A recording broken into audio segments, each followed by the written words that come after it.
Spelunky is by far one of the most difficult games to come out on Xbox Live Arcade, and arguably one of the most difficult of this generation. So I've put together a top 10 list of tips that you can use to become a better spelunker, and hopefully, maybe finish Spelunky one day.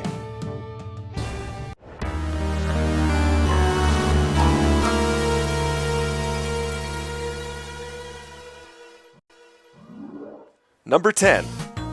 Take your time. You don't always have to run in Spelunky, and you should really walk to watch out for traps and enemies. When you die, as much as you'd like to run up and try and make time to get to where you were last, you really just want to plod your way through all the levels again. Plus, you'll pick up more loot. Number 9. Smash everything. But remember, throw it away from you, because you never know what's hiding inside that pot. Number 8. Always be carrying something, because you never know when you're going to have to throw something at an enemy or set off a trap. Number 7. Use your items wisely.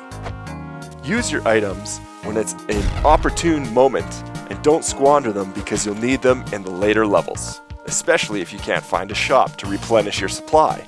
Number 6. Sacrifice.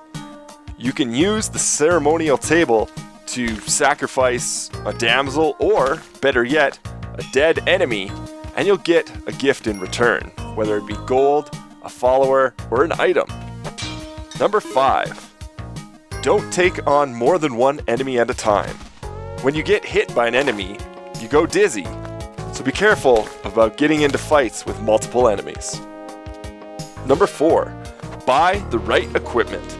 There's a lot of useless items in the game that can be compensated for by just buying the right stuff. The jetpack and climbing gloves are really good for getting around. Both pairs of boots, the cape, and the compass are also good items. Things that you want to stay away from are the teleporter, because it's really unpredictable, the glasses, because they really don't do that much, and the freeze rate, because it just sucks. Number 3. Stuff bounces. When you throw an item, it's going to bounce off a wall, so remember that it can come and hit you in the head, and I don't want to tell you how many times I've died from this.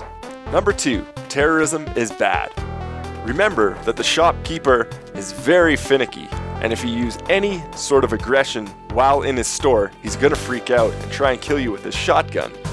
And if this happens and you manage to survive, he's going to tell his network of all the other shopkeepers throughout your whole playthrough.